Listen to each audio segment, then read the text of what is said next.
Hi guys, আমি আজকে বানাচ্ছি মুগ ডালের খিচুড়ি। এটা আমি ফোড়ন দেওয়া থেকে স্টার্ট করে দিয়েছি। এটা প্রথমে তেল দিয়ে জিরে, তেজপাতা, শুকনো লঙ্কা আর গোটা গরম মশলা ফোড়ন দিয়েছি। আর এই যে ডালটার মধ্যে মুগ ডালটাকে ভেজে ধুয়ে নিয়ে চালটার সাথে মিক্সড করে লঙ্কা, আদা গ্রেট করে দিয়েছি, কাজু কিশমিশ দিয়েছি। এই নুনগুলো এটার মধ্যে মিষ্টি আছে, দেখাচ্ছি ভিডিওটা। এই যে ডালটাকে এখন এটার মধ্যে দিয়ে দিলাম, এই ভাজতে শুরু করে দিলাম। ডালটা যদিও ভাজা আছে, ভেজে একবার চালের সাথে ধুয়ে নিয়েছি, তবু আরেকবার দিয়ে আর একটুখানি হালকা করে ভাজবো।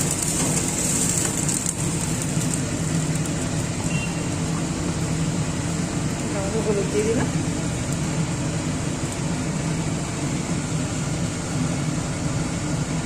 লবণ